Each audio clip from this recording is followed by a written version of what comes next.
저희들은 본문 속에서 한 여인의 죽음을 만납니다. 오늘 본문 23장 1절과 2절을 보시면 사라가 127세를 살았으니 이것이 곧 사라가 누린 횟수라. 사라가 가나안 땅 헤브론 곧 기럇 아르바에서 죽음에 아브라함이 들어가서 사라를 위하여 슬퍼하며 애통했다라고 말씀합니다.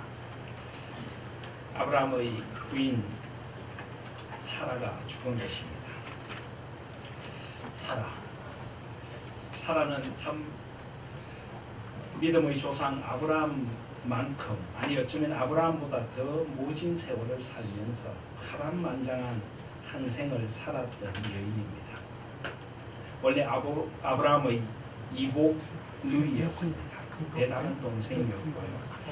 그 당시는 이 시족 공동체 안에서 결혼하는 것이 일반화되어 있었기에 아브라함과 결혼을 하여서 갈대아 우르에서부터 하란을 지나 가나안 땅에 들어와 62년이라는 세월을 아브라함과 함께 가나안 땅을 살았습니다.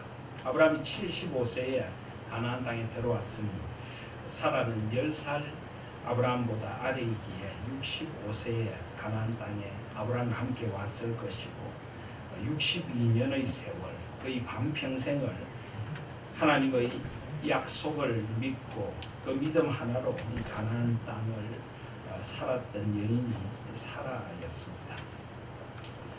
사라는 특별히 불임의 아픔을 가지고 있었습니다. 아름다운 여인이었지만 아기를 가지지 못하는 그런 아픔. 지금도 그러하지만은 그 당시는 여인이 아기를 가지지 못한다는 것은 굉장한 수치였고 자신이 누릴 수 있는 권리도 누릴 수 없는 것이었으며 생의 기쁨이나 위로를 가지기도 힘든 그런 것이 아기를 못 가진다 하는 것이었습니다. 사라는 그렇게 어두운 그늘을 안고 90세가 될 때까지 90세 이삭을 낳을 때까지 그렇게 살아야 했던 여인이었습니다. 때로는 남편 아브라함이 정말 자기를 사랑하는가 하고 의심을 할 수 있을 정도로 그런 남편의 행동들을 보면서 마음의 아픔과 상처를 안고 살아야 했던 여인이 바로 이 사라였습니다. 가나안 땅에 들어온 후에 기근을 만나자 아브라함은 애굽으로 내려갔고 그 불신의 행동은 결국 자신의 아내인 사라를 누이라고 속이고 목숨을 부지하려는 그런 행동으로 이어졌고 사라는 아무 말 한마디 하지 못하고 애굽의 궁정에 후궁으로 끌려 들어갈 뻔했습니다. 또 창세기 20장을 보시면 아브라함이 그 후에도 그랄로 내려갈 때 아비멜렉에게 또 후궁으로 잡혀가는 그런 위기의 순간이 있었고 하나님께서는 그때마다 사라를 구해 주셨습니다. 아브라함이 조카 롯에게 넉넉한 요단들을 먼저 양보할 때도 사라는 아무 말 한마디 하지 않고 묵묵히 그곳에 있었고 아브라함이 조카 롯을 구하기 위하여 동방 왕들과 소돔과 고모라 왕들의 전쟁에 뛰어들 때도 아무 말 한마디 하지 않고 머물러 있었던 여인이 바로 사라였습니다. 그리고 하나님께서 아브라함에게 다메섹 엘리에섹을 양자로 삼으려는 아브라함에게 밤하늘의 별을 보여주시며 언약의 약속을 보여주신 후에 사라는 묘한 결심을 하게 됩니다. 도저히 자기의 힘으로는 언약의 후사를 낳을 수 없겠다고 생각한 사라는 아브라함에게 자신의 몸종 애굽 여인 하갈을 후사를 이을 여인으로 주게 됩니다. 창세기 16장 1절 이하에 그 말씀이 나오는데요. 바로 이 부분이 성경에서 사라가 처음 말을 하는 곳입니다. 물론 그 전에도 사라가 많은 말을 했겠지만은 성경은 사라의 첫 마디 말을 창세기 16장에 처음으로 기록하고 있습니다. 창세기 16장 1절 2절을 보시면 아브라함의 아내 사레는 출산하지 못하였고 그에게 한 여종이 있으니 애굽 사람이요 이름은 하갈이라. 사레가 아브라함에게 이르되, 이것이 바로 성경에 기록된 사라의 첫 번째 말입니다. 여호와께서 내 출산을 허락하지 아니하셨으니 원하건대 내 여종에게 들어가라. 내가 혹 그로 말미암아 자녀를 얻을까 하노라 하며 아브라함이 사라의 말을 들으니라. 성경에 기록된 사라의 첫 말은 참 쓸쓸하고 암울합니다. 여호와께서 내 출산을 허락하지 않으셨으니 원하건대 내 여종에게 들어가라. 내가 혹 그로 말미암아 자녀를 얻을까. 자신을 통하여 도무지 후사를 이을 가망이 없다고 생각하고 그 여종을 남편에게 주는 이 사라의 마음이 어떠하겠습니까? 그녀의 마음은 무너지는 것 같았을 것이고 도무지 어떻게 할 수 없는 생의 절망 앞에서 이런 결단을 내릴 수밖에 없었던 가련한 여인이 바로 사라였습니다. 그리고 아브라함은 그 사라의 여종을 취했고 아기를 가지게 됩니다. 아기를 가지고 나니까 이 여종이 그 여주인인 사라를 멸시합니다. 그래서 사라의 두 번째 말은 창세기 16장 5절에 이렇게 기록되어 있습니다. 사라가 아브라함에게 이르되 내가 받는 모욕은 당신이 받아야 옳도다. 내가 나의 여종을 당신의 품에 두었거늘 그가 자기의 임신함을 알고 나를 멸시하니 당신과 나 사이에 여호와께서 판단하시기를 원하노라. 하나님 너무나 억울합니다. 하나님이 억울함을 좀 판단해 주시고 애기도 갖지 못하는 불임의 나를 좀 긍휼히 여겨주시고 돌아봐 달라고 사라는 안타까이 하나님과 남편에게 하소연을 하고 있습니다. 바로 이 여인이 사라입니다. 하나님께서는 이런 사라를 돌아보시고 긍휼히 여겨 주셨습니다. 그래서 하갈에게서 이스마엘이 태어나고 약 13년의 침묵의 세월이 흐른 후에 이제 아브라함이 99세 되고 사라가 89세 되었습니다. 창세기 17장에 보면 하나님께서 사라에게 놀라운 약속을 해주십니다. 하나님이 또 아브라함에게 이르시되 내 아내 사레는 이름을 사레라 하지 말고 사라라. 내가 그에게 복을 주어 그가 내게 아들을 낳아주게 하리라 약속합니다. 그런데 이 약속이 정말 이루어질 수 있는 것일까요? 이미 그때 사라는 여인으로서 경수가 끊어진 완경의 나이에 이르러 있었습니다. 창세기 18장을 보시면은 하나님께서 나그네의 모습으로 아브라함에게 찾아오십니다. 그때 하나님께서 다시 한번 이 내년 이맘때 사라에게 놀라운 일이 있을 것이라 라는 약속을 해주셨는데 창세기 18장 11절에 보시면 아브라함과 사라는 나이가 많아 늙었고 사라에게는 여성의 생리가 끊어졌는지라.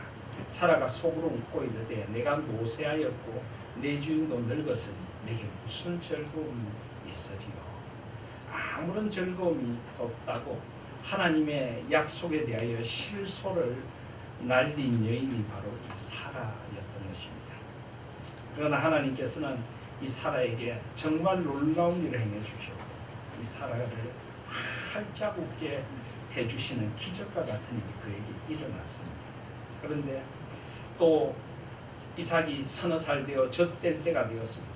다시 한번 그의 잘못으로 또 아브라함의 잘못으로 생겨나기 시작했던 이 가정의 아픔, 이 아픔 때문에 다시 한번 애굽 여인 하갈의 아들 이삭을 올리는 것을 보면서 분노에 차서 이 여종과 그 아들을 내쫓으라라고 소리치게 됐던 사람이 사라였습니다. 사랑하신 여러분, 그런 사라가 오늘 이제 그 파란만장한 생을 뒤로하고 127세를 살고 영원한 안식에 들어가게 된 것입니다. 여러분은 이 사라에 대해 어떻게 생각하십니까? 이 사라가 과연 믿음의 어머니가 맞습니까? 사라가 믿음의 여인이 맞는 것입니까? 저는 이 사라의 모습을 오늘 설교를 하게 되면서 저희 설교도 돌아보게 되었습니다. 창세기 12장부터 시작된 아브라함의 이야기가 이 12장까지 파노라마처럼 펼쳐지면서 설교의 중심은 항상 아브라함이었습니다. 아니 저희 설교가 그랬던 것이 아니라 성경의 중심이 아브라함과 그의 믿음에 있었기 때문입니다. 우리는 아브라함에게 집중했고 아브라함과 그의 믿음을 들여다보며 우리 믿음의 길을 돌아보느라고 그동안 여러 시간들을 지나왔습니다. 그런데 그럴 때마다 사람은 항상 한켠에 비켜 있었다는 생각을 하게 되었습니다. 마치 우리의 어머니들처럼 자식들 남편 좋은 거 다 먹이고 두툼하게서 찬밥 한 덩이로 허기진 배를 채우면서 남편과 자식들의 화며 모진 말들을 다 혼자 받아내며 묵묵히 누구의 눈에도 잘 뜨이지 않는 모습으로 혼자 희생하고 헌신하던 우리 어머니들, 우리 아내들, 바로 사라의 모습이 그렇다는 생각을 하게 되었습니다. 참 가련하고 불쌍한 여인이라는 생각을 하게 되었습니다. 그런데 여러분, 그럼 이 사라의 믿음의 자리는 어떤 자리일까요? 사라가 믿음의 여인은 맞습니까? 한번 물어보고 싶습니다. 혹시 그래도 나는 사라가 믿음의 여인이다 라고 생각하는 분들은 한번 손을 한번 들어보시겠습니까? 손이 곤란하면 오른쪽 발이라도 한번 들어보십시오. 사라는 불쌍하긴 하지만 믿음의 여인은 별로 아닌 것 같아. 사라의 한생을 볼 때 그런 마음이 드시는 분들 계십니까? 그런 분들은 왼쪽 발을 한번 들어보시기 바랍니다. 사라는 믿음의 여인이 맞습니까? 네, 맞습니다. 분명한 믿음의 여인입니다. 왜 그럴까요? 성경이 그렇게 말씀하고 계시기 때문입니다. 히브리서 11장을 한번 볼까요? 믿음의 장 히브리서 11장 11절을 보십시오.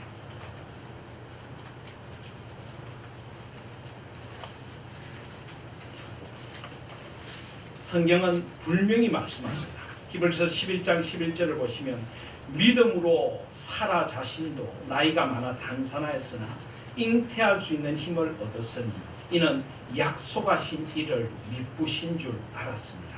이러므로 죽은 자와 같은 한 사람으로 말미암아 하늘의 크다한 별과 또 해변의 무수한 모래와 같이 많은 후손이 생육하였느니라.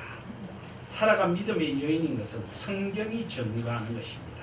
믿음으로 사라 자신도 그렇습니다. 성경이 사라를 믿음의 여인이라고 하면 우리는 사라를 믿음의 여인이라고 생각하며 사라의 일생을 이 믿음의 여인이라는 눈으로 다시 한번 새롭게 볼 필요가 있습니다. 이것이 바로 위대한 종교개혁의 원리인 오직 성경으로 그리고 모든 성경으로 솔라 스크립추라 앤 토타 스크립추라라고 하는 것입니다. 이건 라틴어인데요. 제가 자꾸 라틴어를 쓰니까 어떤 분들이 왜 라틴어를 자꾸 쓰십니까? 라고 하는데 원래 이 구약 성경은 히브리어라고 하는 이스라엘 말로 기록이 되었습니다. 물론 일부는 이스라엘의 방언이라고 할 수 있는 아람어로 기록되기도 했습니다. 그리고 신약은 헬라어라고 하는 그리스 말로 기록이 되었습니다. 그런데 예수님께서 이 땅에 오셨을 당시에 그 당시 문화와 문화와 철학과 이런 문학과 이런 언어는 헬라어, 그리스어였지만은 그 당시 세상을 지배하고 있던 나라는 로마였고 로마의 언어는 바로 라틴어였습니다. 그래서 정치라든지 법이라든지 이런 것들은 다 라틴어로 기록이 되었습니다. 그리고 그 후에 이제 예수님께서 십자가에 죽으시고 부활하신 후에 약 400여 년 동안 로마가 지배하는 세상 속에서 많은 신학적인 저작들이 라틴어로 쓰여졌습니다. 그리고 특별히 주후 400년경에 아주 정통성 있는 라틴어 성경이 하나 번역되었는데 그것을 우리는 불가타역이라고 부릅니다. 여러분 불가타란 말 들어보셨죠? 사실은 벌게이트라고 하는 말을 한문식으로 음력을 한 것입니다. 이 벌게이트 성경이 그 뒤로부터 중세 천년 종교개혁 시대까지 하나의 절대적인 권위를 가진 번역 성경으로 자리를 잡습니다. 그러면서 이 중세 시대를 지나 종교개혁까지 모든 신학적인 작품들과 언어들은 중요한 것들이 다 라틴어로 기록이 되게 됩니다. 그래서 종교개혁 시대에도 이 라틴어로 신학적인 용어를 많이 썼는데요. 이 솔라 스크립추라, 토타 스크립추라라고 하는 말이 바로 라틴어입니다. 솔라란 말은 오직이고 스크립추라라고 하는 말은 스크립처, 경전이다, 성경이다 하는 말입니다. 오직 성경으로. 그리고 토타 스크립추라라고 하는 말도 토탈, 모든 성경으로 하는 것입니다. 그래서 이것이 위대한 종교개혁의 고백이 되어졌는데요. 특별히 우리가 오직 성경으로도 중요하지만 모든 성경으로라고 하는 말이 정말 중요합니다. 왜냐하면 이단들도 오직 성경으로라는 그런 방식을 사용합니다. 근데 그들은 성경을 이곳저곳 아전인수격으로 가져와서 자의적으로 해석하면서 자기들이 편한 구절들만 떼어서 자기들의 주장을 합리화시킵니다. 이런 것을 성경주의라고 부릅니다. 성경을 자의적으로 마음대로 이용하는 이단들, 일부 잘못된 성경 해석가들이나 목회자들. 그러나 우리는 그렇지 않습니다. 우리는 모든 성경의 전체적인 경륜과 모든 성경의 진리를 함께 살펴보면서 성경이 무엇이라고 말씀하고 해석하시는가 하는 것을 보는 것입니다. 그래서 또 다른 종교개혁의 원리는 성경으로 성경을 해석한다는 것입니다. 그래서 우리는 구약만 놓고 보면은 과연 사라가 믿음의 여인인가 아닌가 우리 안에서도 토론이 벌어질 수 있습니다. 그러나 그 결론은 오직 하나님께서 내리시는 것이고 하나님께서 성경에 사라를 믿음의 여인이라고 해놓았습니다. 그러면 다른 이견이 있어서는 안 됩니다. 사라는 믿음의 여인이 틀림없는 것입니다. 여러분 롯의 경우도 마찬가지입니다. 아브라함의 조카 롯이 의인입니까? 아닙니까? 롯은 아브라함의 조카로 아브라함을 따라서 갈대아 우르로부터 하란을 거쳐 가나안 땅에 왔지만은 철저히 이기적인 사람처럼 보여집니다. 애굽에 내려갔다가 올라온 후에 아브라함과 롯의 목자들 사이에 다툼이 일었을 때 아브라함이 우선권을 주자 눈을 들어 넉넉한 요단들을 바라보면서 좋은 곳을 자기 먼저 택해갔던 사람이 롯이었어요. 소돔과 고모라 땅에 살면서 점점 그 사람들의 생활 방식을 닮아갔고 전쟁통에 잡혀가기도 하고 성문에 앉아서 그 사람들의 지도자 노릇을 했던 사람이 바로 롯이었습니다. 그리고 소돔과 고모라를 멸하려는 천사들이 찾아왔을 때 그 천사들을 대접하기는 했지만은 그 천사들과 상관하려는 그 소돔과 고모라의 사람들을 막으며 아직 남자를 가까이 하지 않은 자기 딸 두 사람을 기꺼이 내주려고 했던 이상한 정신의 소유자가 롯인 것입니다. 그리고 결국 그곳에서 하나님의 은총으로 구원을 받지만 아내는 뒤를 돌아보다 소금 기둥이 되고 소알을 거쳐서 작은 산으로 가서 그곳에서 딸들과 근친 상간을 하여 모압 족속과 암몬 족속의 아버지가 되는 그런 사람이 롯입니다. 우리는 구약 성경을 보면서 롯을 어렵다고 생각하기가 참 쉽지 않습니다. 그런데 롯이 의인일까요? 아닐까요? 의인입니다. 이유가 무엇입니까? 성경이 그렇게 말씀하고 있기 때문입니다. 베드로후서 2장 6절 7절 8절을 보시면 소돔과 고모라 성을 멸망하기로 정하여 죄가 되게 하사 후세 경건하지 아니할 자에게 본을 삼으셨으며 무법한 자들의 음란한 행실로 말미암아 고통당하는 의로운 롯을 건지셨으니 이는 이 의인이 그들 중에 거하여 날마다 저 불법한 행실을 보고 들으므로 그 의로운 심령이 상함이라. 베드로후서 2장 7절 8절은 세 번씩이나 롯을 의롭다 의인이라고 부르고 있습니다. 그렇습니다. 성경이 롯을 의인이라 하시니 롯도 의인이라 하십니다. 성경은 한 사람의 모든 생애를 다 기록할 수 없고 그 말을 다 기록할 수 없습니다. 비록 우리들의 눈에 보기에 롯이 많이 부족하고 많이 아쉬운 사람이지만 그도 나름대로 하나님 앞에 의롭게 살려고 노력했던 사람임을 베드로후서는 증거하고 있습니다. 그리고 성경에 의라는 것이 도덕적인 완전함이 아니라 하나님과의 관계입니다. 롯은 그래도 하나님의 살아계심을 믿고 임재를 갈망하면서 때로는 넘어지기도 하고 때로는 잘못된 길로 나아가기도 했지만 하나님 앞에서 어떻게 살아야 될까를 고민했고 그 시대를 안고 아파하며 신음했던 사람이 롯이라고 이야기다. 하나님께서 보시기에 롯은 의인이었던 것입니다. 그래서 우리는 성경을 이런 식으로 해석할 필요가 있습니다. 성경이 어렵다고 하시면 어려운 것이고 성경이 믿음의 여인이라고 하면 믿음의 여인인 것입니다. 사라는 틀림없이 믿음의 여인이었고 믿음의 어머니였던 것입니다.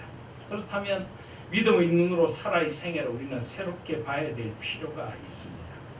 창세기 12장에 애굽으로 내려가는 사라,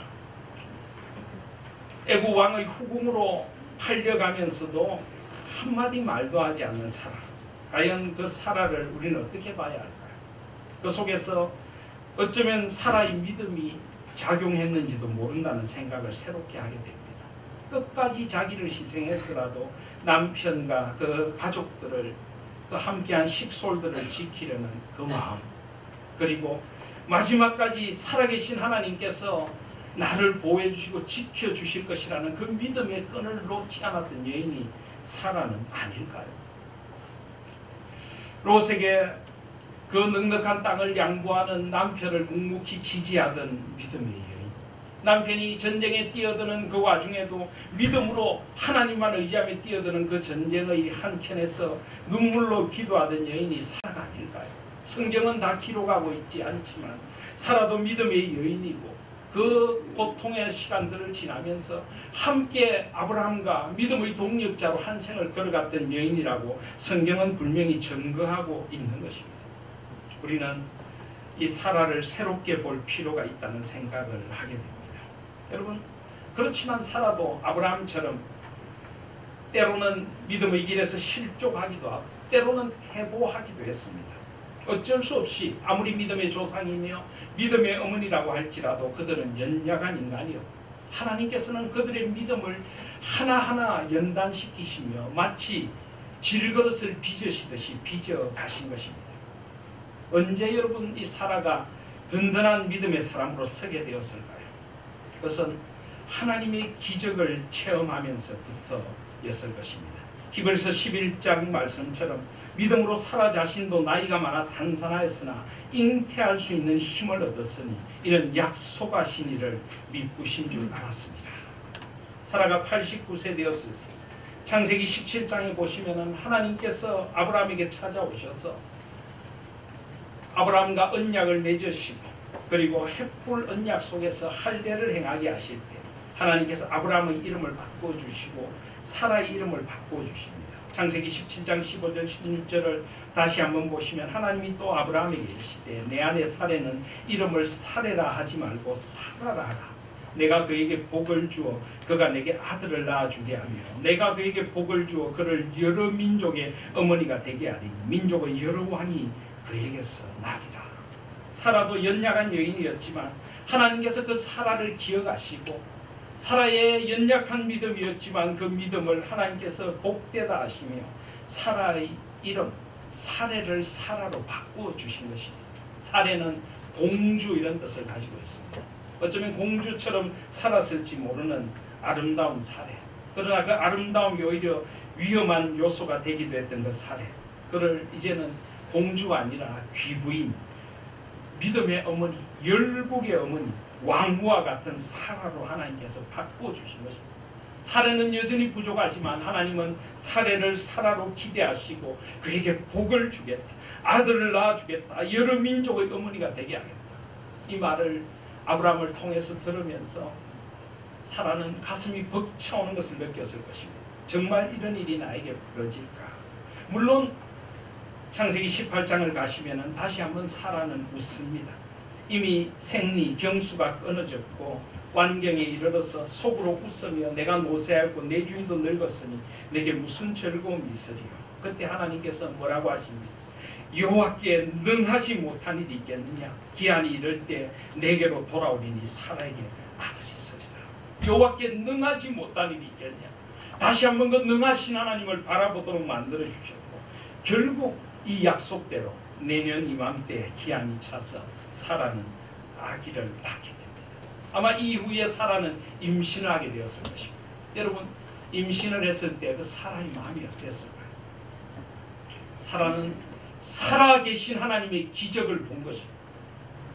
경수가 끊어지고 아무런 소망이 없다고 생각하던 그 여인의 몸, 죽은 자와 방불하던 그 여인의 몸에서 히브리서 11장 12절 말씀대로 이름으로 죽은 자와 같은 한 사람으로 말미암아 하늘의 흐다한 별과 또 해변의 무수한 고래와 같이 많은 후손이 생육하였느니라. 죽었다고 생각하고 아무런 소망이 없다고 생각하던 그 사라에게 찾아오신 하나님의 기적을 체험하고 살아계신 하나님을 만났을 때 사라는 온전한 믿음의 여인으로 새롭게 되었을 줄 믿습니다. 여러분, 이런 하나님의 기적을 믿으십니까? 하나님은 지금도 기적의 하나님이십니다. 흔히 우리 고려파 신앙을, 우리 보수적인 신앙을 말씀의 철저한 신앙이라고 합니다. 우리는 말씀을 언제나 판단의 기준으로 삼고 말씀을 중요시하지 인간의 개인적인 체험이나 경험을 절대시하지 않습니다. 옳습니다. 우리는 솔라 스크립추라, 오직 성경으로 신앙을 가지고 있습니다. 그런데 여러분, 그렇지만은 우리가 말씀을 너무나 절대시하다 보니까 때로는 모든 기적이나 모든 어떤 인간의 어떤 그런 생각을 초월하는 어떤 것들에 대하여 우리는 거부감을 가질 수가 있습니다. 모든 기적을 우리는 받아들이지 않거나 어떤 인간의 어떤 체험적인 신앙을 거부할 수도 있다는 것입니다. 여러분, 물론 우리는 성경이 중요하고 인간의 체험이 중요하지 않지만 성경이 그 기적을 말씀하실 때는 어떻게 하시겠습니까? 성경이 물이 변하여 포도주가 되게 하셨다고 하는데도 그 기적을 우리는 거부하시겠습니까? 성경이 사라를 그 죽었던 태를 열으시고 기적을 베풀어 주셨다고 말씀하시는데도 우리는 그 기적을 믿지 않으시겠습니까?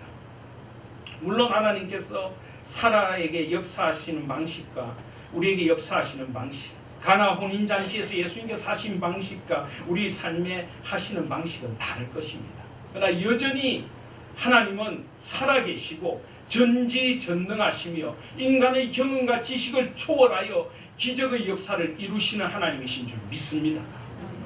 우리에게 그런 신앙이 있어져야 합니다. 물론 하나님께서는 기적을 남용하시는 분도 아니십니다. 우리의 질문은 하나님께서 기적을 일으키실 수 있느냐 없느냐가 아니라 기적을 일으키실 필요가 있느냐 없느냐, 우리는 이런 질문이 되어져야 합니다. 하나님이 기적이 필요하지 않는 곳에서 하나님께서는 기적을 일으키실 필요는 없으실 것입니다. 오늘 제가 일부 예배 설교를 하면서 우리 학생들에게 그랬습니다. 여러분들이 만약에 시험 공부를 하나도 하지 않고 하나님께서 기적과 같이 이번 시험에 만점을 주십시오, 100점을 주십시오 하면 하나님께서 기적을 일으켜 주시겠느냐고 제가 학생들한테 물었습니다. 학생들도 전부 아니라고 하더라고요. 그런 재미있는 이야기를 들은 적이 있습니다. 어느 신학생이 신학교 다닐 때 공부는 하지 않고 늘 기도만 했습니다. 시험을 앞두고도 공부를 하나도 하지 않고 기도만 한 것입니다. 그리고는 시험을 치러 갔는데 시험지를 받았는데 문제는 알겠는데 답은 하나도 모르겠는 것입니다. 그래서 고민하다가 이렇게 썼습니다. 저는 하나님의 기적을 믿습니다. 그리고 하나님은 답을 아십니다. 저는 비록 모르지만 하나님이 정답이십니다. 저는 앞으로도 공부하기보다는 기도하면서 하나님의 정답을 따라서 목회할 것입니다. 하나님이 정답이십니다. 이렇게 썼습니다. 그랬더니 교수님께서 뭐라고 점수를 주셨겠습니까? 교수님께서 100점을 주셨습니다. 하나님 100점, 자네 빵점. 하나님은 답을 아시니 하나님은 100점, 노력 안 한 자네는 빵점. 그렇습니다. 하나님은 지금도 기적의 하나님이십니다. 우리는 하나님의 기적을 의심해서는 안 됩니다. 하나님은 살아계시고 우리의 생각과 상상을 초월하여 우리가 꿈도 꾸지 못할 일을 지금도 이루어 주시는 하나님이신 줄 믿습니다. 사라는 바로 그것을 체험한 것입니다. 그때부터 하나님께 능치 못할 일이 있겠느냐? 믿음의 여인으로 온전히 새롭게 되어 그 믿음으로 이제 남은 세월을 살아간 것입니다.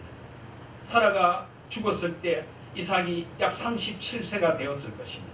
이삭은 아직 결혼도 하지 않은 상태에 있습니다. 어쩌면 그런 이삭을 두고 떠나는 사라의 마음이 참 아팠을지 모르지만 사라는 오직 믿음으로 이삭을 기르고 그 믿음의 하나님을 바라보다가 영원한 안식에 들어가게 된 것입니다.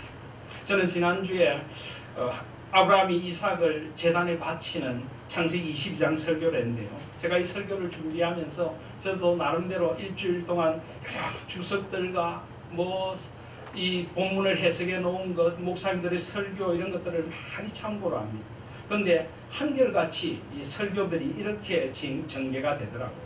왜 아브라함이 사라에게 이삭을 바친다는 이야기를 안 했을까? 왜 안 했을까? 목사님들이 다 남자분들이라 그래서 그런지 몰라도 한결같이 이렇게 써놓았더라고요. 사라한테 이야기했으면 틀림없이 사라가 맞고 서서 그 일을 못하도록 했을 것이다. 왜냐하면 모성애가 훨씬 강하기 때문이다. 그래서 어떤 목사님은 이렇게 했더라고요. 사라가 아마 이렇게 말했을 것이다. 차라리 나를 먼저 죽이고 가시오. 그 칼로 나를 찌르고 이 아들을 들이시오. 사라는 울며 불며 아브라함의 옷자락을 잡았을 것입니다. 이렇게까지 이야기했더라고요.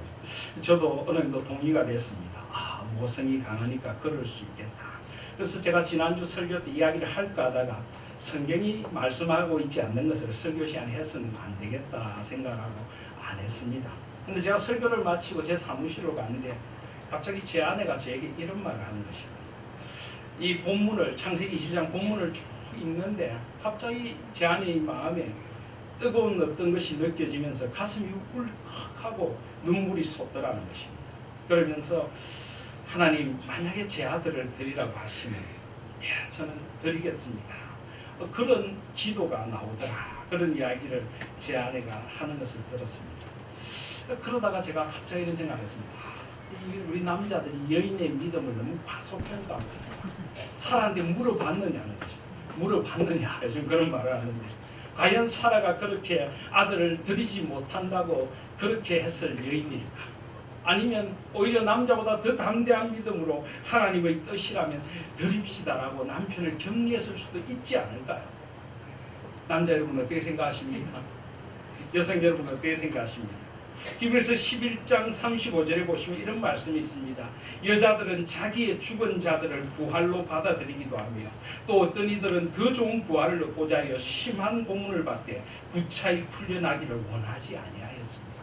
여인들도 그 아들을 주더라도 부활의 주님께서 그 아들을 다 풀어주시리라는 믿음으로 그 믿음으로 살았노라고 히브리서는 증거하고 있는 것입니다. 어쩌면 여인들의 믿음이 남성들의 믿음보다 더 강할 수도 있다는 것입니다. 여러분 한국교회 주기철 목사님 순교의 재단에 피를 뿌린 주기철 목사님을 아시지 않습니까? 일제강점기 때 순교하셨던 주기철 목사님. 그런데 여러분 이 주기철 목사님은 기록에 의하면 굉장히 사실은 마음이 약한 분이었다. 용기가 있어서 순교를 한 것이 아니라 주님에 대한 사랑 때문에. 그래서 일본 순사들이 그를 잡아갈 때마다 주기철 목사님은 벌벌 떨며 집에 대들보를 잡고 끌려가지 않으려고 했지만 주님과 성도들과 교회를 위하여 그곳에 가서 모진 고문을 이겨내신 분이 주기철 목사님입니다. 그런데 주기철 목사님의 그런 신앙에는 사모님의 격려가 있었다는 것을 교회사는 전하고 있습니다. 주기철 목사님 사모님께서 마지막 면회 가셔서 주기철 목사님께 이런 말씀을 하셨다고 합니다. 목사님 꼭 승리하셔야 합니다. 목사님은 조선교회의 미랄이 되어야 합니다. 목사님 맡으신 일은 그뿐입니다. 조선교회가 많은 열매를 맺도록 하실 의무를 주님께서 목사님에게 주신 것을 잊지 마십시오. 목사님이 순교하셔야 조선교회가 무너지지 않습니다.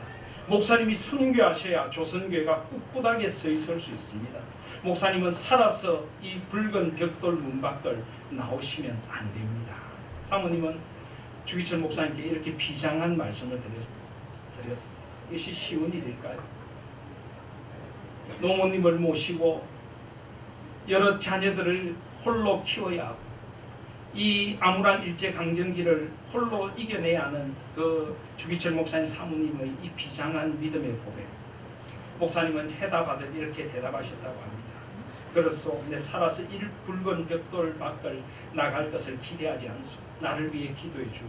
내 오래지 않아 주님 나라 갈 것이오. 내 어머니와 어린 자식들을 당신에게 부탁하오. 내 하나님 나라 가서 산정현 교회와 조선교회를 위해 기도하겠소. 여보, 나 따뜻한 숭늉 한 그릇 먹고 싶구려. 이것이 주기철 목사님 남기신 마지막 말씀이요. 1944년 4월 21일 금요일 21시경에 주 목사님이 순교하셨습니다. 순교사님의 주 목사님의 장례식에서 사모님은 다시 한번 이야기했습니다. 울고 있는 성도들을 향해 여러분 지금은 울고 있을 때가 아닙니다. 지금은 기도할 때입니다. 우리 조선교회를 위하여 기도해야 할 때입니다. 그렇습니다. 이것이 여인의 믿음이고 이것이 하나님의 살아계심을 만난 사람의 신앙의 고백이 될 줄 믿습니다. 저는 지난 주간 영화 한 편을 보았습니다. 예수는 역사다. The Case for Jesus라고 하는 영화였습니다. 이 영화는 리 스트로벨이라고 하는 시카고 트리뷴지의 가장 최연소 기자로 입사하여 아주 승승장구하던 그런 기자의 실화 이야기였습니다. 젊은 기자로서 아주 큰 상을 받은 후에 아내와 어린 딸과 함께 식당에 식사를 하러 갔는데 그 자리에서 딸이 사탕을 잘못 삼켜서 질식해서 죽음 직전에까지 이르게 됩니다. 그런데 그 순간 그 식당에 함께 있던 식사를 하던 그 흑인 여자분이 한 분 다가와서 스스로 간호사라고 밝히며 이 아이의 그 사탕을 빼내줍니다. 아이가 기적같이 살아난 것입니다. 그런데 이 여인이 그렇게 이야기합니다. 리 스트로벨 기자의 아내에게 너무나 묘합니다. 오늘 원래 남편과 함께 다른 식당을 가려고 했는데 하나님께서 꼭 이 식당을 가라고 하시는 그런 강한 느낌이 들어서 이 식당에 왔고 이 아이를 구하게 되었습니다. 하나님의 은혜입니다. 이런 이야기입니다. 그런데 이 리스트로벨이라고 하는 기자는 철저한 무신론자였습니다. 또 아버지하고의 갈등 속에서 더욱 무신론자가 된 사람이었습니다. 그래서 자기는 그런 걸 믿지 않습니다. 그런데 집에 돌아와서 이 어린 딸아이가 묻습니다. 예수님이 자기를 구해줬다고 하니까 아빠 예수가 누구야? Who is Jesus? 그렇게 묻습니다. 그런데 그 리스트로벨은 그렇게 이야기합니다. 그 사람은 전설 속의 인물이고 그리스도인들이 만들어낸 하나의 신앙의 위인이야. 그렇게만 이야기합니다. 그런데 아내는 그렇게 생각을 하지 않게 됩니다. 뭔가 있다고 생각합니다. 그래서 아내가 교회를 그 간호사를 따라 가게 되고 하나님을 만나게 됩니다. 그런데 이 리스트로벨이 그런 아내를 보면서 분노하게 됩니다. 아내가 그런 어리석은 예수라는 자를 믿는 것에 대하여 분노하고 그 교회와 예수 그리스도에게 아내와 딸을 빼앗긴다는 상실감을 가지게 됩니다. 그래서 이 리스트로벨이 예수님이 가짜라는 것을 밝히며 부활이 가짜라는 것을 밝히기 위하여 예일대 법대를 졸업한 수재였는데 법학적으로 사회학적으로 심리학적으로 기자의 모든 감각을 동원해서 예수님의 부활이 사실이 아니라는 것을 밝히려고 동분서주하면서 증거를 찾게 됩니다. 그리고 아내에게 화를 내고 아이에게 화를 내고 점점 이상해져가는 그런 남편을 보면서 아내가 눈물로 기도를 합니다. 에스겔 36장 26절 말씀을 펴들고 또 새 영을 너희 속에 두고 새 마음을 너희에게 주게 너희 육신에서 굳은 마음을 제거하고 부드러운 마음을 줄 것이며 또 내 영을 너희 속에 두고 너희로 내 율례를 행하게 하리니 너희가 내 규례를 지켜야 할지라. 남편에게 새로운 마음을 주십시오. 부드러운 마음을 주십시오. 하나님.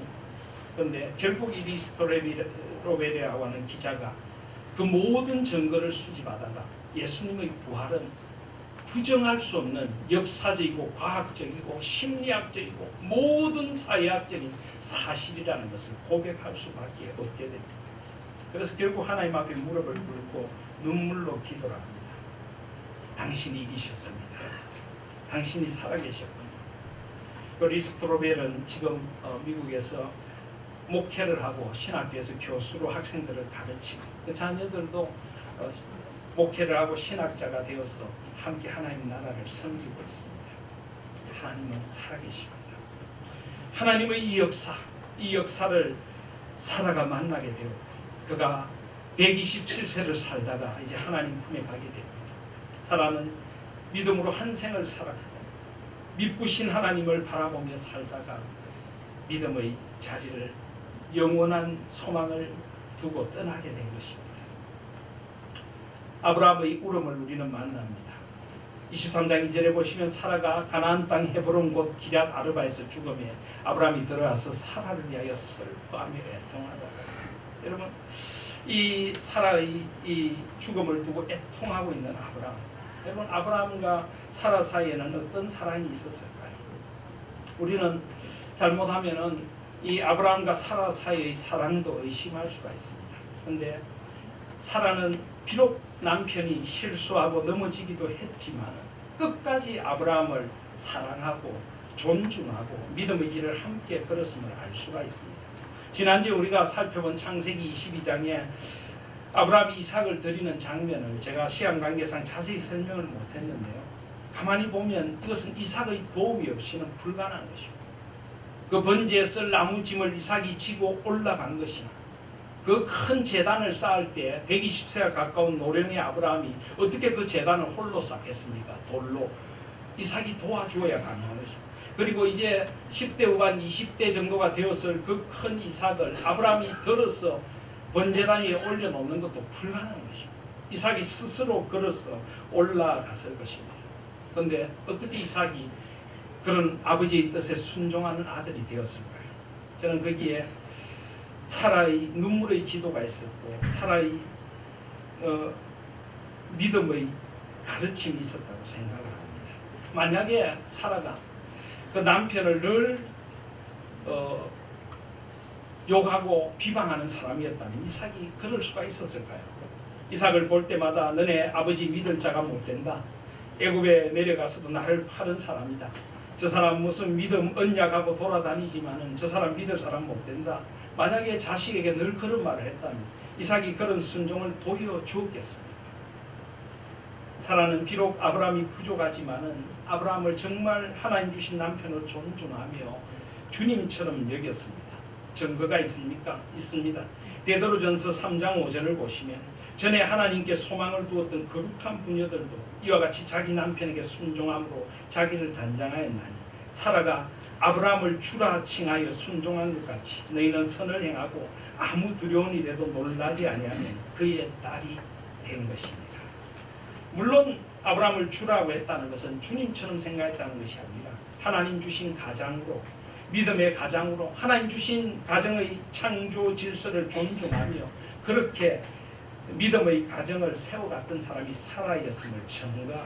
그래서 바로 그렇게 살아가는 여인, 선을 행하고 아무 두려운 일에도 놀라지 아니하며 남편을 하나님 주신 귀한 사람으로 받아들이고 순종하는 여인이 그의 딸이다. 여기 우리말 성경에 그의 딸이라고 되어 있는데 표준 세번역을 보시면 사라의 딸들이다. 사라의 딸들. 사라는 믿음의 여인이었고 가정을 아름답게 세운 여인이었고 그래서 사라의 딸들이다라고 부릅니다. 이사야서 51장 2절에도 보시면 너희의 조상 아브라함과 너희를 낳은 사라를 생각하였구나. 사라는 믿음의 정상에 아브라함과 함께 우뚝 선 여인이었고 믿음으로 사라 자신도 믿음의 길을 함께 걸어갔기에 아브라함이 바로 그런 믿음의 승리의 자리에 설 수 있었는 줄 믿습니다. 믿음의 동력자였던 것입니다. 그래서 오늘 창세기 23장 1절 2절은 우리는 그냥 이 구절을 읽지만 사실 성경에서는 굉장히 특별한 구절입니다. 성경에 여인이 죽은 횟수를 기록한 것은 사라밖에는 없습니다. 남자들은 무수하게 죽은 횟수, 누린 횟수를 기록하고 있지만 여인은 오직 사라 한 사람만 기록하고 있습니다. 이것을 가지고 성경이 남성 우월적이고 여성 차별적이라고 부르는 사람도 있습니다만은 거기까지 지금 다 대답할 시간이 없습니다만은 성경은 그 당시 문화의 옷을 입고 쓰여진 하나님의 절대적인 진리의 말씀이기 때문입니다. 그런데 그렇지만 그런 성경 속에서도 오직 사라는 127세를 살고 죽었다고 하나님께서 기록하고 있습니다. 이것은 하나님께서 모든 여인들을 귀하게 여기시고 사라가 믿음의 여인으로 사라를 통하여 나실 예수 그리스도를 통하여 이루실 그 구속사의 정점에 사라를 두면서 모든 여인을 예수 그리스도 안에서 하나님께서 소중하게 보신다는 증거가 되는 것입니다. 그리고 사라가 죽고 난 후에 이 아브라함의 애통도 슬픔의 애통이었다.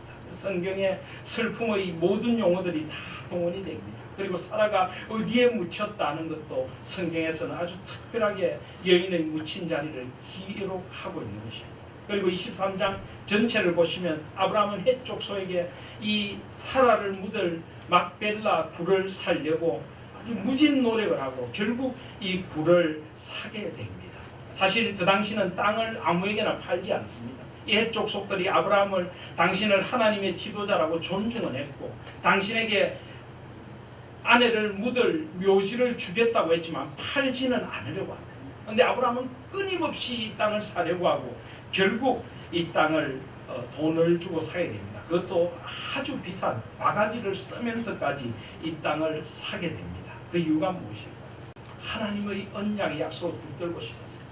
사라의 죽음을 앞두고 나그네요 우거하는 자라 떠나가는 사라의 그 쓸쓸한 모습을 보면서 하나님의 약속을 붙들고 영원한 언약을 붙들고 싶었던 것입니다. 그리고 하나님께서는 사라의 죽음이 새로운 언약의 시작이 되도록 해주셨습니다. 사라의 죽음을 통하여 그 땅을 이제 아브라함의 영원한 소유가 될 수 있도록 땅 한 켠을 가지게 해주신 것입니다.